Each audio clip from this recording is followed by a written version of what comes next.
Greetings, fellow explorers. We just returned from a week-long trip to Vancouver and Victoria in beautiful British Columbia, Canada. And in this live stream, I'm going to share with you what it's like to travel there right now. I was debating whether to do this as a recorded video because I have tons of footage from the trip, but decided that it would be better to do it as a live stream so I could take your questions and also get the information out right now. We literally just got back yesterday, so this information is hot off the presses about what the conditions are like right now. And so in this video, whether you're planning a trip to Canada, to Vancouver, or just curious what it's like, or you're planning a trip in the future and you want to know some agenda ideas or things to do, this video will be helpful for you as well. So just up front, I would describe travel to Vancouver right now. It was fantastic. We had a fantastic trip, though things are definitely different than a usual place that you might travel to because of the pandemic, obviously, that we're all living through, and so everything is in the new normal. So just in summary, if you are planning to travel to Vancouver, you want to bring your mask, you want to bring your cell phone, you want to bring some form of plastic payment like a credit card or a debit card.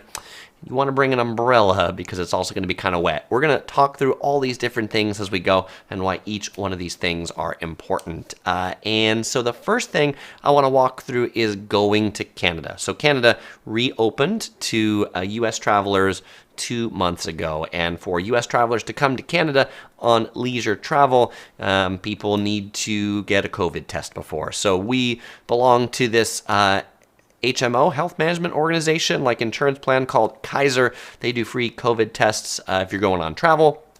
So we did our tests there 3 days before we went. We got the swab in each nose and the swab in the back of the throat. Of course, our results were negative. To go to Canada, you also have to be fully vaccinated against COVID-19. And so part of going, you have to download this app on your phone. You can also do it on the website, Canada's website called Arrive Can, and you have to fill out a whole bunch of information about where you're going, and you have to upload your vaccination status to the government. And then we flew out on Air Canada, and we can start with the pictures because the pictures are fun. We flew out, we'll get to Air Canada in just a second, but we flew out of John Wayne Orange County Airport right here. And John Wayne Orange County Airport was actually fairly busy, I would say. Like, it wasn't as busy as it used to be, but there were definitely a lot of people flying out of our home airport, though not enough that they've opened the economy parking lots yet, still just the central terminal parking. And then we flew Air Canada right there. You can see the traveling princess was happy to be on board. But as we were checking into Air Canada the night before, we were supposed to upload our COVID negative test results. And for the life of me, I could not do it on the website. So we had to print it out and bring it to the airport. It took them like 20 minutes to check us in at the airport because we also had a toddler that had her own seat, which I guess is maybe unusual. A lot of people do infants as a lap child. We had the traveling princess have her own seat, but it was the check-in agents who looked at our COVID test results that we printed out and said, yup, good to go. So that was kind of as formal as that verification of the negative COVID tests were going to Canada. What was different about the actual plane ride is instead of you go on planes and they'd often give you an amenity kit that would have like headphones and eye masks, they're giving out the Clean Care amenity kit. What is in the Clean Care amenity kit? An extra face mask in case you forget yours, a little bottle of hand sanitizer, and a couple of sanitary wipes so that you can sanitize the table or things around you. So that was interesting. I think it's also a way to avoid the arguments of people who say, I lost my mask, or I stepped on it or something, I can't wear it anymore. They're like, I got an extra, and we got a whole bag. So it was nice just to have that little hand sanitizer and that sanitary wipes in there. Somebody's trying to call me, but apparently that was a telemarketer, so they just ended up with a dial tone on the answering machine. They were doing food on board Air Canada. They did the buy on board snacks. We had booked our flight as award tickets using United Miles, and so it booked into full fare economy, which gave us free food on the plane. We really enjoyed the fruit and cheese plate. It was also really interesting to see the apple juice in a box. We usually fly United or other American carriers, and you get the apple juice in a cup, but they had juice boxes, which was really great for the traveling princess. Our flight, Orange County to Vancouver, new flight that Air Canada has just started operating as Canada's reopened. Really not that full at all, as you can see here. Flies on a Airbus A220, which is a 2x3 configuration, so 2 seats on one side, 3 seats on the other side.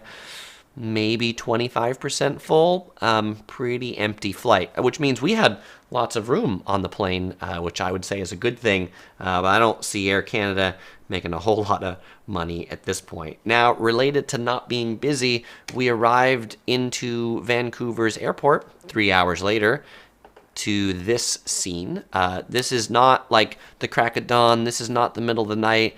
This is like 4 p.m. at Vancouver Airport. There's nobody there. The airport was empty. It was like super empty. The airport felt like a ghost town. I don't think I've been in an airport that has had Vancouver Airport's a huge airport, and so I don't think I've been in a big airport that has less people in it than in Vancouver Airport. Very few things were open, but the great part about that is that there were almost no lines for passport control or any of those sorts of things.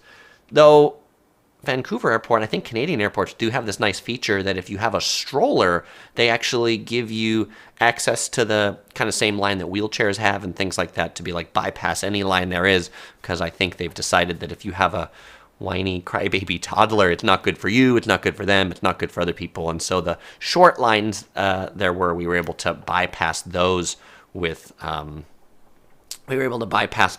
the stroller. The Shady Brunch says WestJet is better than Air Canada. We really enjoyed the Air Canada flight.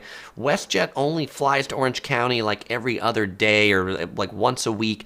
And when we were booking them, they still weren't flying yet. And so we didn't want to book flights that actually hadn't resumed yet. So that was why we booked on Air Canada, also because we could use our miles. A lot of people say, I feel bad for you because you had to fly Air Canada, but we actually really enjoyed Air Canada. So I don't know what all the disdain for Air Canada is, but our flight was pleasant.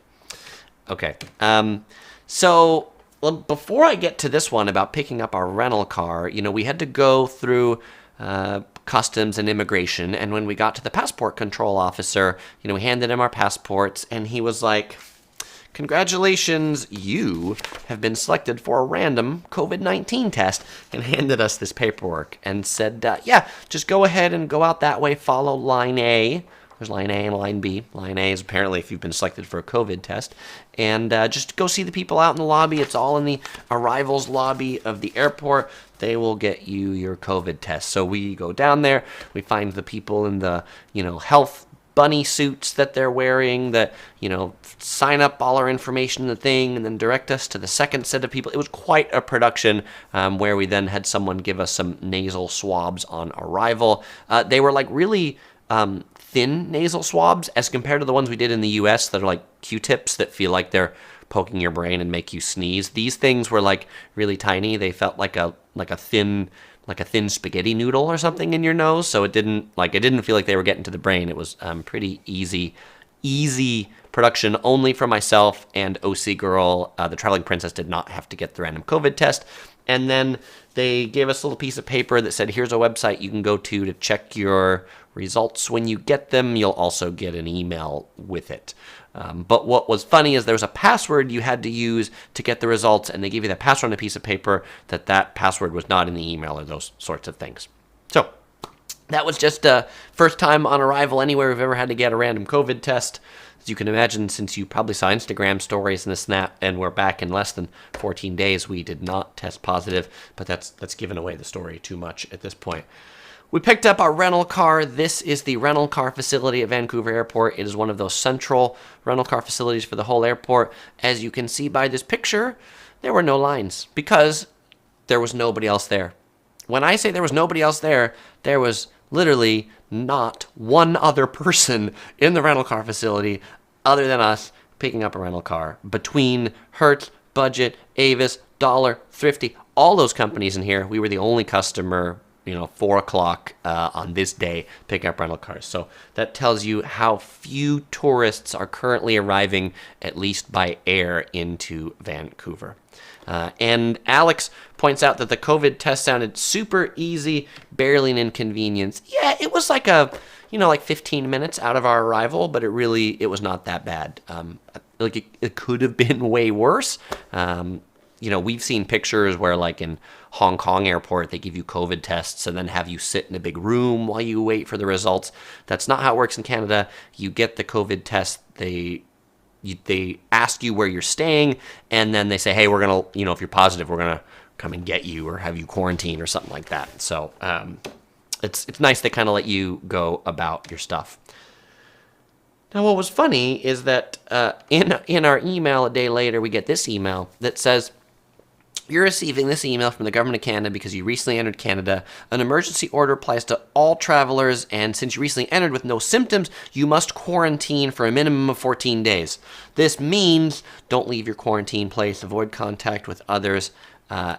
Obviously, we are since we're fully vaccinated and COVID tested, we're not quarantining, but you wouldn't know that from this email. And I think this is just like a form email that people to Vancouver get. Luckily, I had read someone else's blog that they wrote about going to Vancouver, knowing they got this same email as well. So if you are going, expect to get this email that says, hey, you need to quarantine. This has nothing to actually do with your test results or nothing to do with the fact that you're not quarantined. This is the form that everybody gets for arriving into ArriveCan, but it can be a little bit shocking if you get it right away.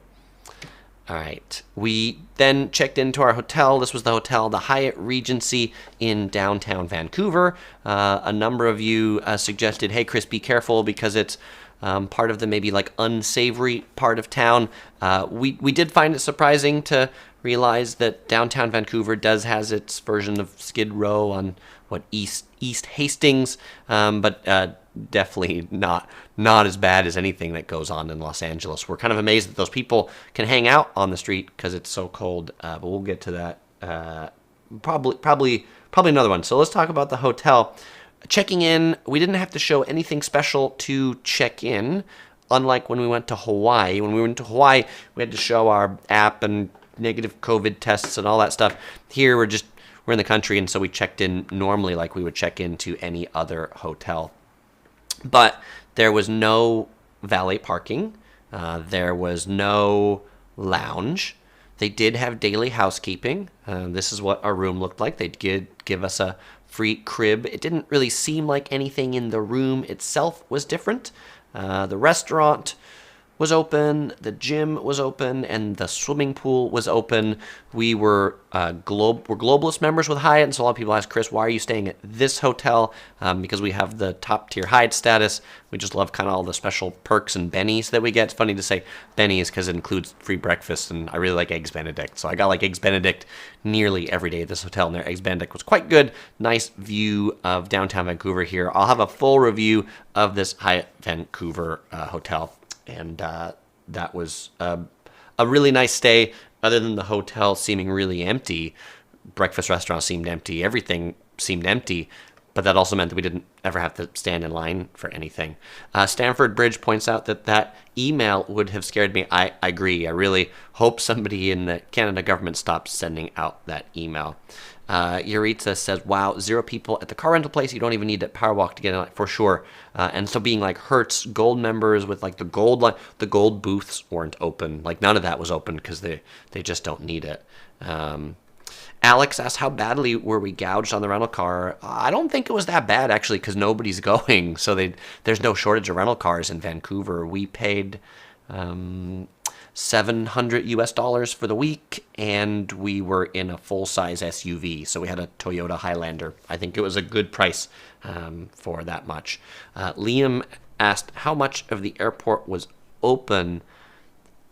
Space-wise, the whole airport was open, but most of the shops, most of the restaurants were closed. In the U.S. departures terminal, and I'm sort of getting to the end a little bit, but it was because we saw that when we were there, flying in and out of the U.S., there were 4 restaurants that were open: Starbucks, Tim Hortons, a Joe and the Juice, mind you, these are all coffee shops, and then there was one full-service restaurant open. That was the only food options. All the other food options were closed, and probably about half the stores were closed. The Air Canada Lounge was open, but we didn't go in, so I'm not sure what the situation inside the Air Canada Lounge looked like, kind of whether they were doing a buffet or self-service. And Let's Hit the Road Jack asks, when do I think countries will drop testing requirements for fully vaccinated travelers? I'm not sure. I hope soon, because it's really kind of annoying, I will say.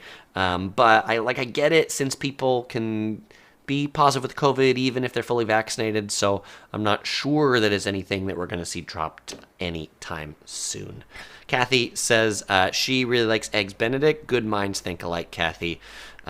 Kami asks if we went to any breweries. Traveling with a almost 2-year-old, we did not go into any breweries. And RT says that Canada's thinking about dropping tests between the U.S. and Canada. I think that'd be good. And clearly, Canada reopening to the U.S. 2 months ago, I think there was a perspective that a lot more people would come, and people just aren't coming. There aren't a lot of U.S. people coming.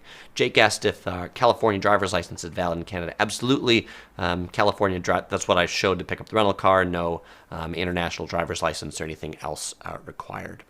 And Let's Hit the Road Deck says, I don't know why saliva testing isn't more widely available. Interesting point about that is that when we did our COVID tests at Kaiser to leave, they gave us the option of a nasal swab or a saliva test. And so I think it is becoming more available, but I don't think it's widely available yet. Just the saliva test wasn't drive-through like the nasal swab was, so easier for us to take a toddler through a drive-through than go in. Michael asked if we took the metro system. We did. Let's go ahead and talk about public transit. And this kind of relates to the mask situation. Here we are in the Waterfront SkyTrain station, where SkyTrain is the name of the subway, public train, light rail in Vancouver, and then this connects to some of the ferries that you can take. But in public transit, you have to wear your mask all the time. Actually, in Vancouver, you pretty much have to wear your mask all the time anywhere inside. Obviously, in your hotel room or your house, you don't have to, but in any common areas in public that's indoors, you have to wear a mask. We also found outside, just walking around the city, probably about 50% of people were wearing their masks. So there's like a high mask wearing even outside with the general population, though mask wearing is not required outside. The one place outside we did have to wear our masks was on the Capilano Suspension Bridge in the Capilano Suspension Bridge Park, because they say the bridge is crowded. As you can see, the bridge was actually not that crowded, but we still had to wear our masks. It's kind of a drag for pictures, because pictures work out better without masks. But there were some times where, as you can see, it was a little bit more crowded on that bridge. But the people ebbed and flowed, and this is one attraction that people say you really want to get there early because it's extremely busy. When we parked in the parking lot, it's a pretty big parking lot. There were like 20 cars in the parking lot, so it was not very busy because there were not that many people here. That was probably all the people that were in the park at the time were on that suspension bridge when we took this picture. Other things about masks, in general on flights, kids don't have to wear masks on inter-Canada flights if they are under 5 years old. And also, we didn't really feel like the mask police was out in Canada. Just people were wearing masks and pretty compliant about it. Unlike maybe in the U.S. where you see people who like stand at doors of stores to make sure everybody was wearing masks. It wasn't that way in Canada. There would just perhaps be a sign posted and people would do it, but the mask police wasn't out there. Questions about that bridge. How much did the bridge swing? That bridge swayed quite a bit, for sure. Garrett said the mask is really important to wear to not catch COVID-19. Brandon says, I would not do the nasal COVID-19 test, but would do the saliva test. Yeah, and the Uniplex says all over British Columbia you have to wear a mask inside. Thank you for that. Vancouver says, did you have a rainy trip? The weather was quite rainy. Yeah, this is November to April is the rainy season in Vancouver. People joke that Vancouver's called Raincouver, and so it rained most days that we were there. Maybe not every single day, and not all the time, but rain throughout. It wasn't so bad that it kept us down. It was just more of a annoying rain rather than a constant rain. Stephanie really likes the Capilano Suspension Bridge as well. And people say, Chris, you're buffering.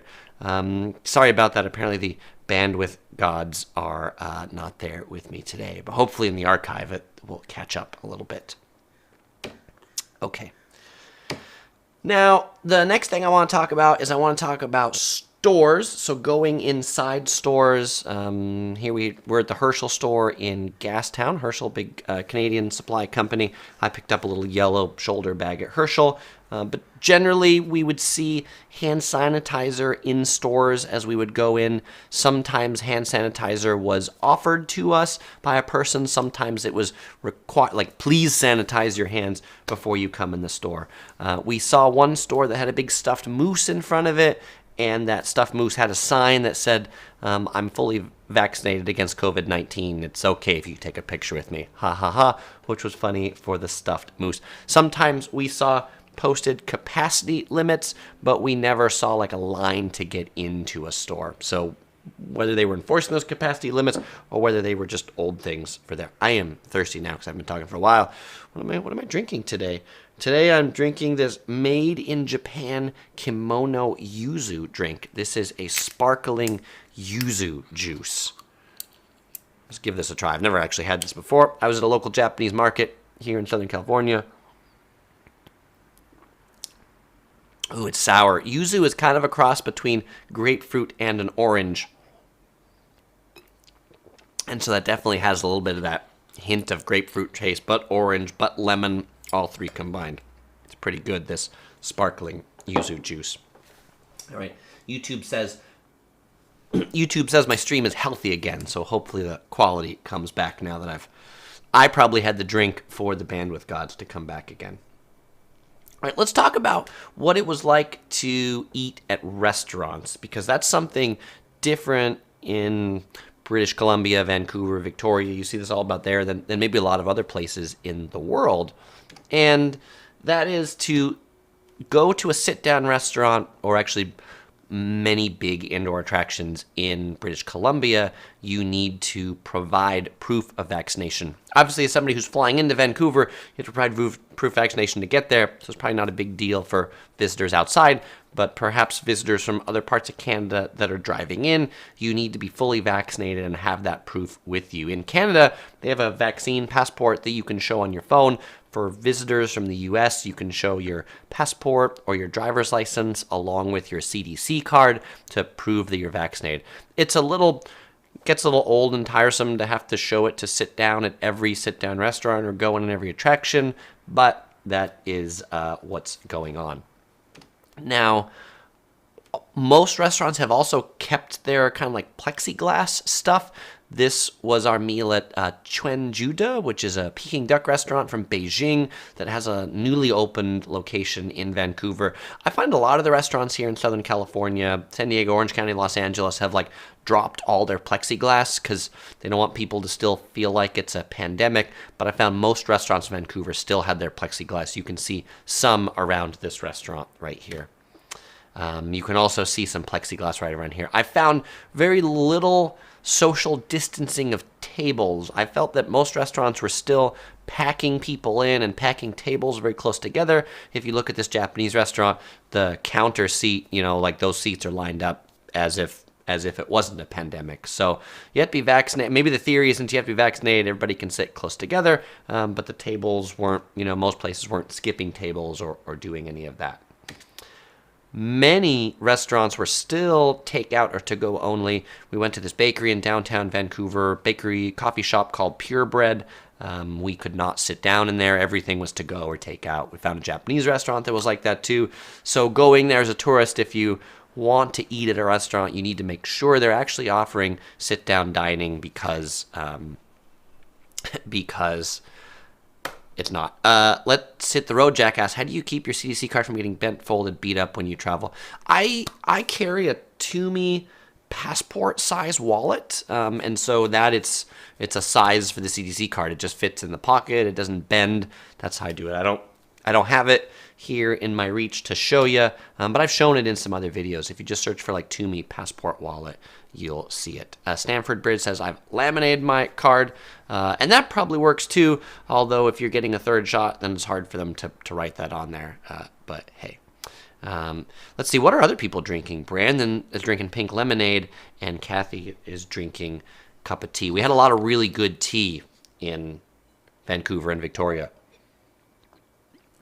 In Victoria in particular, we had high tea at the Empress, which we'll talk about, and high tea at Butchart Gardens. Which one was better? You'll just have to find out and see. Shay asks if you've seen any Chinese buffets in Vancouver. I didn't see any. That doesn't mean they don't exist, but I wasn't probably seeking out any Chinese buffets. And Natalie says they also sell, I think that's supposed to say, passport wallets at Office Max. Thanks for the tip. And Stephanie says British Columbia just lifted the ban on max table capacity in restaurants. All right, thank you for that update, Stephanie. Appreciate that. That probably makes sense.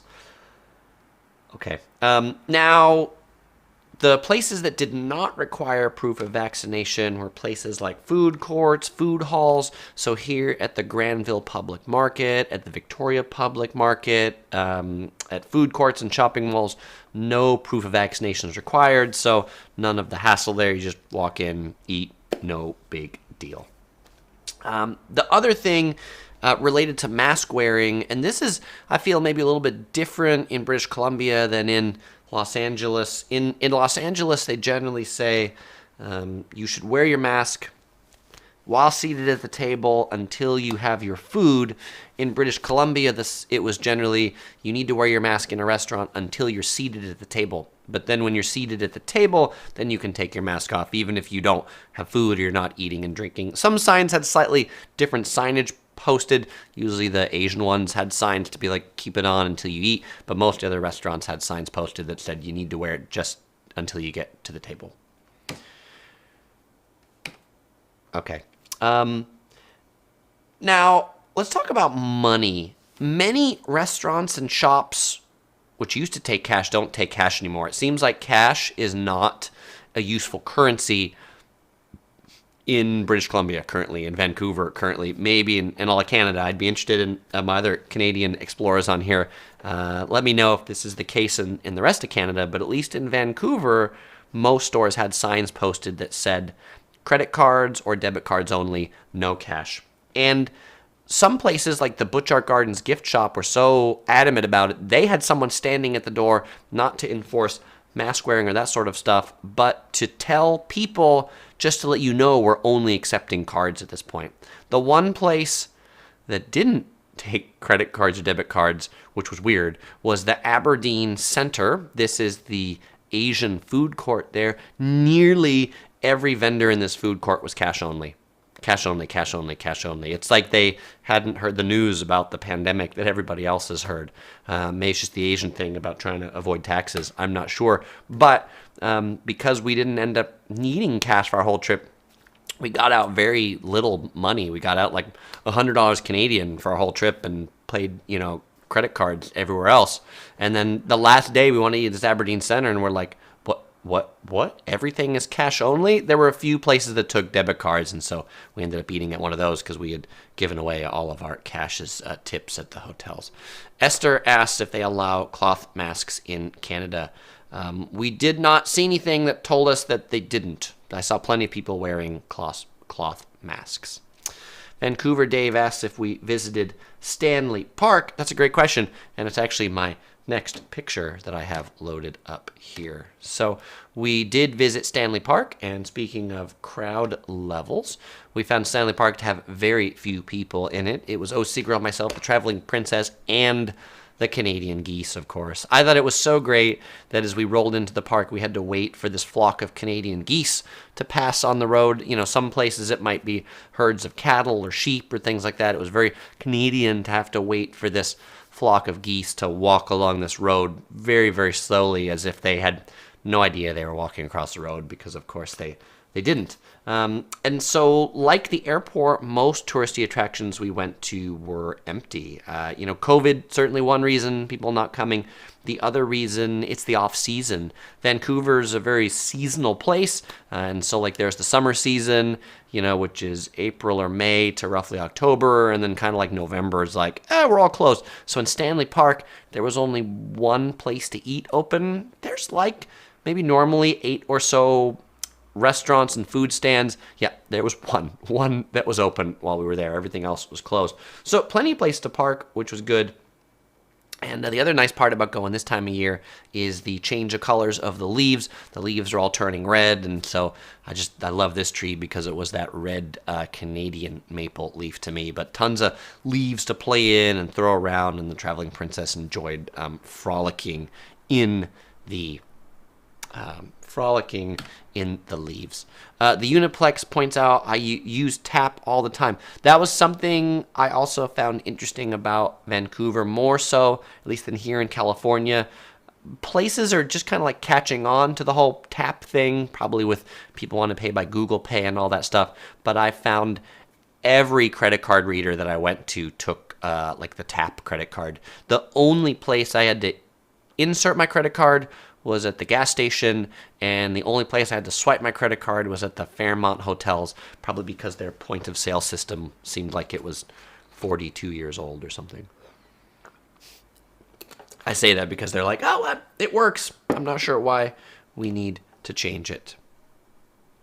And Angelo says, yes, cash in Richmond only. For people who don't know all the geography in Vancouver, Richmond is the city to the south of Vancouver. It's where the Aberdeen Centre, that Asian food court that we ate at, was. Same city where the airport is. Richmond is the city in the world outside of Asia that is the most Asian. Like, the population is something like 80% of Asian descent. So, yes, it would make sense that that's where, and a lot of people saying, yep, cash only in a bunch of Asian places. Brian says, will LA, San Francisco accept Canadian vaccine passports? I'm sure, Brian. I'm sure we'll accept them in LA and San Francisco because people come from those sorts of places. So, Joe asks if I ate at the Joe Fortes seafood restaurant. I did not eat at that one. Is that your Joe F? Is that your kitchen? Where is that one? All right. And Pat says also tap is everywhere in Ontario. Okay.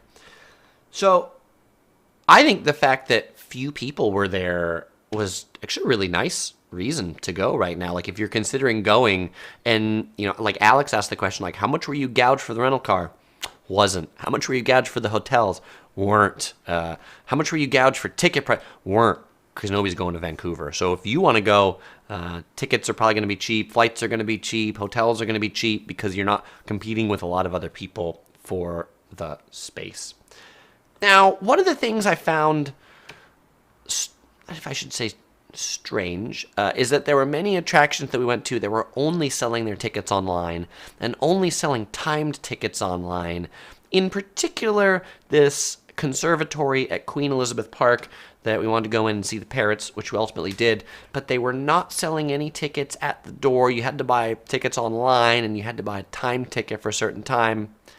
There was nobody there. There were like 3 people inside the conservatory, but they wouldn't sell me the ticket at the gate. I had to buy it on the phone, which means that you need to have a phone and you need to have a data plan, because you need to be able to be like outside these places and go ahead and like buy the ticket, which we did. It took another minute or two. It's just an inconvenience to be like, I'm here, can I buy a ticket? No, you need to buy it online because we need to make sure there's capacity. There's nobody here. Look, hey, I get it when it's busy or all that sort of stuff, but I think that's something ready to drop in my thing. Right.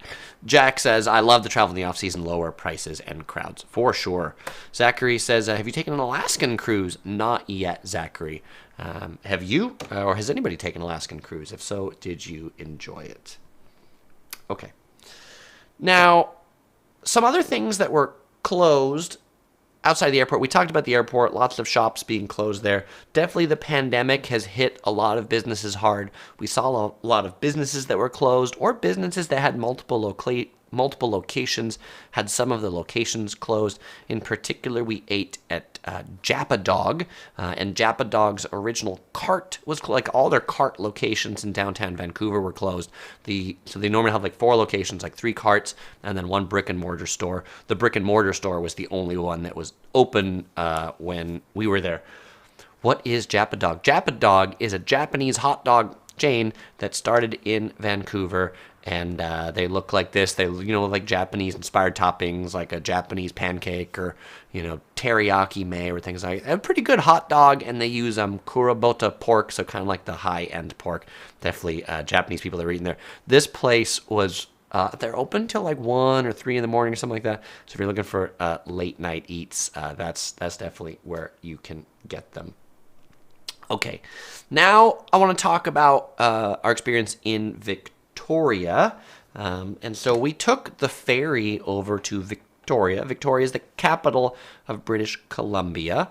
Victoria is on the Vancouver Island, not to be confused with the city of Vancouver, which is on the mainland of Canada. The capital of the province of British Columbia is on this island called Vancouver Island. And to get there, there's no bridges, there's no tunnels, you have to take a ferry. And the primary ferry from the mainland of Canada is operated by BC Ferries. It's an auto ferry, is the route that most people take. And we really enjoyed this. I'll have a full ship tour of the Spirit of British Columbia, the ship that we took coming out. And we got the Ruffles all-dressed chips on board, which were pretty good. That was a recommendation from a fellow explorer on my post about, hey, what should we eat while they were there, this Canadian flavor. The ship, the things that were closed, the buffet was closed on the ship. Half of the cafe line was closed, but the kids' playgrounds were open, which was nice. The sun deck was open. Most of the ship was open, other than the buffet being closed. Also, the coffee shop was closed. Buffet was closed, coffee shop was closed. Cafe, which is probably the most casual, quickest place to get a meal, was open, but only half of it, because I don't think there were that many on it.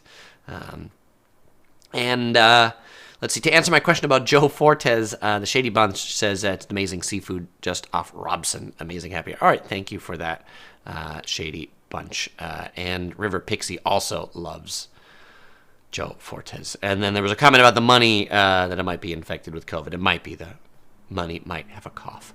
Murdercratic Mafia asked if we visited the University of Victoria. We did not get out there in Victoria. And Jake asked if we tried the Nanaimo pie on the BC Ferry. It's amazing. Was that the one that was like, I don't know, raspberry and rhubarb or what? No, I guess probably not. Probably we didn't. Tell me what it is. Scottman895 Travel says, I love those chips, the Ruffles all dressed chips. I got them twice, actually. We got them on the ferry ride there, and I also got them on that ferry ride back, just as a unique Canadian flavor. Okay, so then getting into Victoria, we got in like right after sunset. This is a picture of the Inner Harbor and the Empress Hotel, which we checked into. This place was a ghost town. There was like nobody in the Inner Harbor of Victoria. I mean, there were a few people, but particularly when night came, it was dead. This is maybe 7 o'clock. And as you can see, there's maybe one human standing there in this picture. Victoria was very empty. Victoria is a big cruise ship town. They also rely on a lot of ferries from Washington State, from people coming over from the U.S. The ferries were not running when we were there. I think the ferries are going to be starting up now that the U.S. is allowing ferry traffic to it as of today. But then it was really empty. And, people would ask us when we were going around the town where we're from, and when we said we're from, California, people are like, oh, it's really great to see Americans back in town again, because I think it's just been so long since they've had visitors. Now, this is the hotel we stayed in, the Empress. It's the Grand Hotel in Victoria. It was built in the early 1900s, named after Queen Victoria. it seemed pretty normal as operations. You know, it's not the kind of place that had a breakfast buffet to begin with, so didn't have to worry about the breakfast buffet being closed. This was the inside of the room. Nice room. We got update. We booked the double room. We got upgraded to a 2-queen room. We booked it with our American Express Platinum on the Fine Hotels and Resorts rate, which gives a lot of perks like room upgrade, free breakfast, $100 food credit towards other things. So if you have an Amex Platinum card and you're going to stay at this hotel, I'd highly recommend you take a look at the Amex Fine Hotels and Resorts rate. Their lounge was open, unlike Hyatt's lounge, though we're not Fairmont Gold members, so we didn't take advantage of that. The pool, the gym, and the spa were open. Afternoon tea was open, but afternoon tea was really empty. It was funny. We asked about it at the front desk, and he's like, yeah, I think we have some reservations open for high tea. And this is the afternoon tea room, and it was fairly empty. I mean, I would say that maybe 25% of the tables were taken in the afternoon tea room. We really enjoyed the afternoon tea, and this hotel usually serves half a million cups of tea a year. And OC Girl, when she was here before a number of years ago, was like in like the overflow room. They usually like open up other rooms to serve the high tea because they're so busy. But even then, they weren't filling up the main room. Brandon says, related to the room at the Empress, it's a great looking hotel. It was a nice hotel, a nice room. Michael says lots of Canadians are very nice. I felt people were very warm and friendly while we were there, so I agree with that. Pippin says Victoria is beautiful. Let's see. Carol asks if I ate any ketchup chips. No, we did not have any ketchup chips. Maybe next time. And then Jake answered my question about the Nanimo pie. It's a cross between a Boston cream pie and a black and white cookie. All right, thank you for that, Jake. I'll have to try that next time. By the way, can I just get a sound check from people? How does the audio sound today? I asked this question because the microphone that I had issues with some 6 weeks ago, I finally got a new mount for it. The issue is it was like I've mounted it to the desk. It's like boomed right here, right above my finger. I've mounted it to the desk, and it was picking up the vibrations from my laptop hard drive vibrating, or the fan, and that's the noise we were hearing. Like when the fan turned on, then the microphone started to go. So probably when I talk up here, it sounds a little different than when I talk down there because the microphone's right there. All right, Rico says, sounds good. Pippin says, sounds good. Michael says, sounds good. That's awesome. The Shady Brunch asked if we stopped by Murchie's Tea. We stopped in, but then it was our last day there, and we had to catch a ferry, and the line was long, so we didn't actually partake in any of the Murchie's Tea, but we did go in, and you will see it in the video on Victoria, including they've got this, like, I don't know, vaudeville or old arcade machine that has like ladies drinking tea. It was built in like 1885 or something in Germany. You'll see it when the Victoria video comes out. All right, and thank you everybody that says the audio sounds good and no static. I appreciate it. Okay, so the kind of first big attraction we went to on Vancouver Island, and it's about 30 minutes from Victoria, is the Malahat Skywalk. This is on the first tribe lands for the Malahat tribe. This skywalk is a 10-story spiral thing, kind of reminiscent of the one in New York City that they built, though this one's open air and it has a big slide down the middle. Admission was about $30 per person. It's a huge parking lot that looks like it could house a lot of people. I think 10 cars in the parking lot. I think we saw, in the 2 hours we were there, I think we saw 10 other people the whole time, which like included the employees, who were very nice, I should point out. But it was really quite unbusy, which was great because we had the whole place to ourselves. But you can see in that picture of the 10 stories of this thing, there's nobody else there. Side note, that is the fastest slide I've ever been on, this 10-story slide going there. You'll see a full video on this skywalk coming out, but this is the newest attraction on Vancouver Island, and I think pretty neat and worth a visit. Now, back in Victoria, we visited Victoria's Fisherman's Wharf, which is this floating pier. It's a pier where you could dock boats, but there's like houseboats there. Like everything floats on this, like the pier floats, the houses float, the shops float. And when I say the houses float, there's actually people that live on these floating houses. And I just thought this was a pretty cool attraction, but it was also dead. Most of the restaurants were not open. Most of the tour operators were not open. The stores were not open. There were like 3 seafood restaurants that were open. They were really good. We ate at 2 of them, and we had some really good oysters there. So it was still worth a visit and a walk, but we didn't get to go in any of the stores or things like that. The Parliament building, we didn't actually get to go inside because we didn't have the time. They have reopened for free tours inside the Parliament building in Victoria, since it's the capital of British Columbia. But you do have to have proof of vaccination that you have to show in order to take those tours. Butchart Gardens that we went to. This is the probably biggest single attraction on Vancouver Island.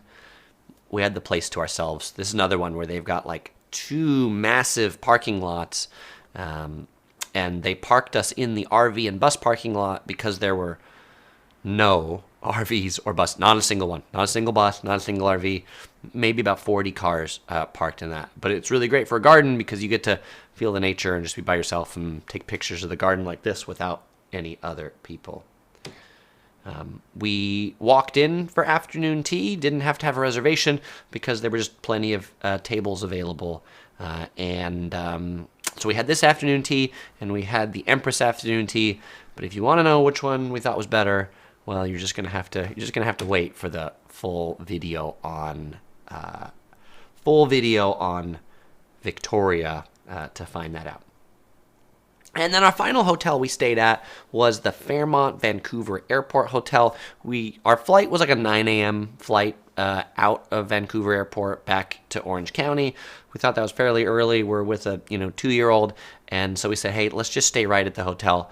Of the 3 hotels, this was honestly our favorite hotel of the 3. It was just a really nice, comfortable room. People said, like, Chris, but isn't it going to be noisy from airport noise? We could not hear the airport at all. This was inside the room. Nice room. I mean, it doesn't look quite as classic as the Empress, but it was the most functional of all the rooms. And this was the view from it of the kind of like terminal area and the runway and things like that, which was just cool. I'm an airport geek. And actually, just before I started this video, I was working on editing that review, so that'll probably be the first full video of Canada that comes out later this week.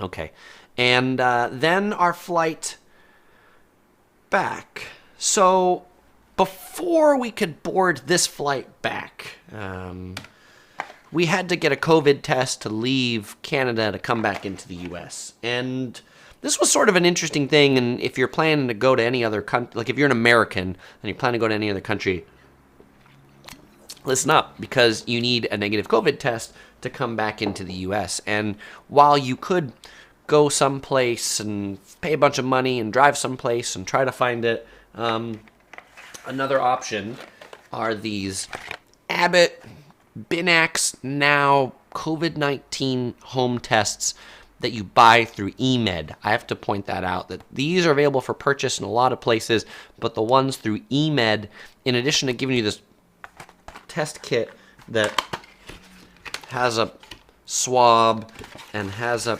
card that you put it in to tell you the line, to make it like approved to come into the US, you download their app and you on your phone, you like connect and somebody watches you do it. And like they talk you through it, like, okay, put 3 drops in the card, take the swab, put it in your note. Hey, make sure you're on the camera so I can see you. Okay, put the swab in to the card, and they'll be like, make sure I can see it on the camera, and then close it, and then leave it on the table, and then in 15 minutes, this line here, focus, this line here, focus. Okay, maybe it won't focus. We'll say controller sample. 1 line is COVID negative, 2 lines is COVID positive. And after you do that for, say, 20 minutes in your hotel room, then they'll email you a negative COVID result, assuming that you were negative, and you can show that to check into your plane to come back to the U.S. I think these 6 of these kits is $150, which is like cheaper than any of the places we could find that did antigen tests in Canada, and also we didn't have to leave our room. Like, we just did it in our hotel room with our thing. So that was beneficial. The YouTube experiment said emed or emen. The first one, EMED. You can go to emed.com. This video is not sponsored. It took me a while to kind of research, like, what are the best ways to do tests, and I really like this one. I'll probably do a full video about these COVID home tests too. Kathy said, cool view of the plains. It was a cool view of the plains from the hotel. And then Jake said, Butchart Gardens can be fantastic if you show up when things are in bloom. I was there at the peak of orchid season in May and blown away. We will have to go back in peak bloom season rather than just changing of the leaves season. And Matthew says it's the legislative, not parliament. All right, two corrections on that. Thank you very much, Matthew and Carol. Okay. And then at Vancouver Airport, so here's another thing to know. If you are flying back through Vancouver Airport to the U.S., the security lines were like ridiculous. We heard from a friend of ours who was there last month. She had to wait like 3 hours in the security line coming back to the U.S. I would say the lines when we were there were probably an hour and a half or 2 hours. They were really long. And I don't really know why they were so long. Probably they're just not very well staffed with security officers because there aren't many flights. So there aren't many people going through, but they just don't have that many security people to process the line. Luckily, we got the stroller line. So if you have little kids, bring your stroller with you so you can get the stroller line. And so we got to go around the people. We tried to use the global entry machines. They were broken. If you do want to use global entry coming back from Vancouver to come into the U.S. to bypass the lines, you need to bring your global entry card. It's the only place that I've needed to show my card to use the global entry line. Why is this important? Because Vancouver is an airport that you clear U.S. customs in the Vancouver airport instead of at the airport that you're arriving into. So that's why it takes so long, because you're clearing customs leaving Vancouver instead of while you're arriving. And there were only 3 places to eat: Starbucks, Tim Hortons, Joe and the Juice, and 1 full-service restaurant. So we got donuts from Tim Hortons. And then on the flight back, it was less full than the flight there. There were maybe 20 people on the flight coming back. And what was super funny, now that we're back, today I got this email that said, it's 10 days of your quarantine, and you must complete your final COVID test if applicable. It's still important to remain in quarantine for a minimum of 14 days. Clearly old emails, so if you're going to Vancouver, just know you're going to get these emails about your quarantine that you are likely not quarantining. Fellow explorers, it is now Q&A time. If you've got a question, I've got an answer. Well, fellow explorers, that is what it is like traveling to Vancouver right now. If you asked a question and I didn't get to it earlier, ask away, because now is Q&A time. I also want to thank everybody who provided tips for our trip. I know there were many of you that left me notes about go here, eat here. I couldn't go to all the places and I couldn't eat at a lot of places, but you provided a lot of great tips that really helped us plan a great vacation to Vancouver and Victoria, and hopefully make some good videos that y'all will like again. Antonio says, do Americans need to do a test before going to England, even though I'm fully vaccinated? I'm not up to speed on the UK entry requirements, but if we have any UK residents here, help a fellow travelers out. Dunkin' Donuts, yeah. Tim Hortons or Dunkin' Donuts? I don't know. I think I like Dunkin' Donuts better. I know those are probably fighting words. Shay says PCR tests in Canada are $250. Yeah, I found all the places that were doing COVID tests were like super crazy expensive. Stanford Bridge asked if we had cream tea, scone with clotted cream and jam. When we both afternoon teas that we had, they had scones with clotted cream and jam. The one at the Empress was really good. The scone and the clotted cream. It was like a different cream at the at Butchart Gardens. It was more like whipped cream instead of like as thick of a clotted cream. But yes. Jay asked if we've ever traveled to Toronto. Not yet. Edith asked if they accept the California COVID QR code on the phone, or do you need the cards? I don't think they have a way of scanning the California COVID QR code. So if you're from the U.S., I think you need something that like more like prints it out or that they can see it. We didn't show them phones. We showed them the piece of paper. It worked. Carol asks if we if we preferred Victoria or Vancouver. We liked both. We liked all of the nature in Vancouver, and then we liked all the just kind of Britishisms of Victoria. I mean, I would say there's probably more to do and eat in Vancouver. We probably like the food in Vancouver better, but we liked the quaint feel of Victoria better. I mean, so I think it's a great vacation to do both places. I think our next time going to Vancouver, which we're definitely going to do again because we now have these direct flights out of Orange County, will be to visit Whistler. We want to do that. The Uniplex asked if we jumped on the trampoline. There wasn't a trampoline when we were there. I don't know if they removed it or whatever. There's like an adventure net at the top, but no trampoline. We did walk on the adventure net. Brian asked if we had any dim sum. I ate at Chef Tony's dim sum in the food court of Metropolis Metroplex because I thought that was better than waiting in a long line to eat a dim sum. It was good food court dim sum. Michael asked if we had any really bad experiences this trip. If so, which was the worst? I don't know. Like, the Canadians were all really good and friendly, other than a lot of rain. I don't think I have anything negative to say. Mally asked, where would you recommend staying in Vancouver? We really like the Hyatt Regency. I'd also recommend the Fairmont. Like, basically, I think the city center and the central business district is a great place to stay because it's well connected to the SkyTrain and everything else.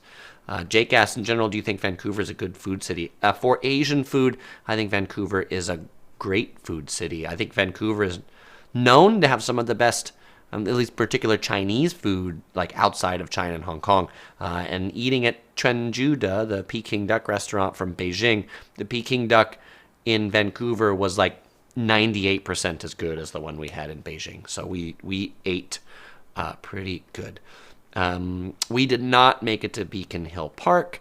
Matthew asked, what did you think of the Wi-Fi on the ferry? We didn't connect to Wi-Fi on the ferry, but actually I got cell phone service on a lot of things on the ferry, so I thought that was pretty cool.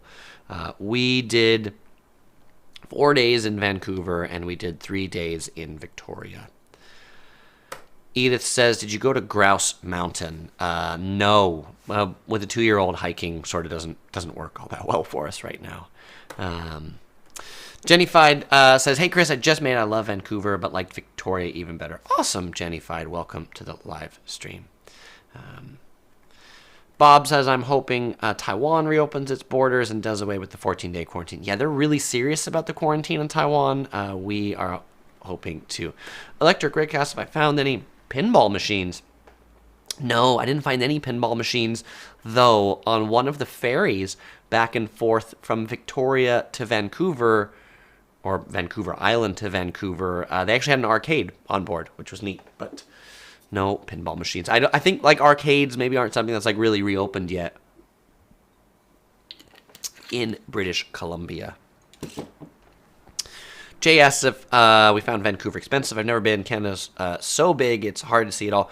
I did not find Vancouver to be that expensive a destination because most of the activities are outdoors.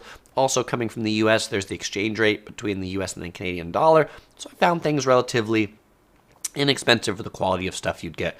You know, the Peking duck that we had at Chengdu was 95 Canadian dollars for a duck. But it was a really good duck. That's like $80 U.S. The high tea we had at the Empress was 85 Canadian dollars a person. But it was also really good, too. Like, good high-end stuff costs money, and then it helps just to have that exchange rate go. Let's hit the road. Jack asks, how did we handle cell phone service? I have T-Mobile, which gives free international calling, and then OC Girl has Verizon. She had international roaming, but hers would hit a cap at, like, 500 megabytes for the day, and then she couldn't do anything on her phone, so then she would tether to me, because I had, like, the mobile hotspot on my plan, so then she could just kind of continue to browse the internet from my phone. I am on Texas. I'm sorry about the rain. We had a drought during the summer, and I think Mother Nature is trying to make up for it. It's okay. Like, Vancouver rain, so we didn't let it hamper any of our fun. Stinger asked if we did the tree walkways at Capilano. We think that was actually one of the neatest parts about Capilano were the tree top walkways. You'll see, if you have no idea what I'm talking about, you'll see that when the video comes out. I'll have a whole video just on the Capilano Suspension Bridge Park. Michael says, where are you planning on traveling to next?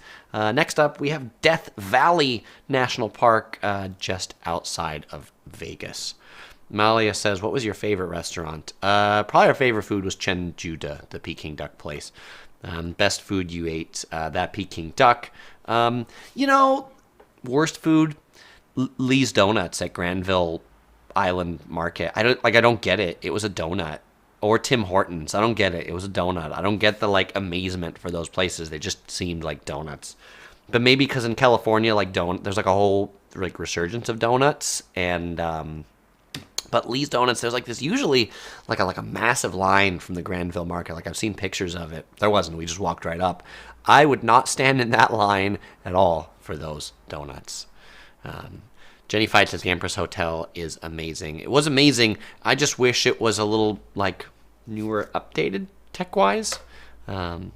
Esther said, about to drive from Montreal to New York City soon. Any tips for road tips? Esther, maybe not Canadian road trips, but I have a whole video about road trip tips. If you haven't watched it, search for Yellow Productions Road Trip Tips.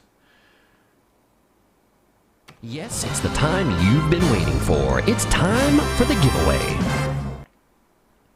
All right, fellow explorers, it is the time in the video where I give away a Yellow Productions crew shirt to anybody who can answer one of my questions. And my question, not just this one question, my question is to you, where are the two places that we had afternoon tea in Victoria? If you're the first person to name the two places that we had afternoon tea at, you'll win a Yellow Productions crew shirt shipped to you anywhere in the world. A couple of things we picked up as souvenirs while I'm waiting for your answers. Pure maple syrup, of course. Whole Foods actually had a really great selection of maple syrup and jams, things like that. So we picked up also some really interesting ice wine apple jams. And we haven't eaten these yet. But we picked up a few packs of maple glazed smoked salmon. I love maple syrup, and so anything with maple just catches my eyes. And I couldn't leave Vancouver without getting one of these to keep me warm in the winter. And now we have a winner chicken dinner. Tiffany takes on life. Congratulations. You are the first person to guess correctly. The Empress Hotel and Butch Art Gardens are the two spots that we had afternoon tea, not in Vancouver, but in Victoria. So Tiffany, send me an email. You'll find my email in the description of this video. Let me know what size shirt you want, where you want me to send it, and I will get that out right to you. All right, and if you're wondering, Chris, when is the next live stream? There will likely be one next week. Which day next week? I am not sure yet, but if you don't follow me over here at the Yellow Productions Update, head over to update.yellow-productions.com, sign up for my email list. You'll be the first to know the date and the time of future live streams. Well, fellow explorers, really enjoyed hanging out with y'all for the last hour. Now you know what it's like to travel to Vancouver and Victoria in fabulous British Columbia. It is great. There's few crowds. You'll have to put up with a few pandemic restrictions, but where are you going to go to in the world that you don't have any of those? So stay tuned for my whole Vancouver and Victoria series. If this was your first time here, subscribe so you get all those in your inbox if you're interested in them. If you enjoyed this video, please give it a like. It really helps me out, helps the YouTube algorithm. And as usual, I won't say goodbye because I'll see you in the next video.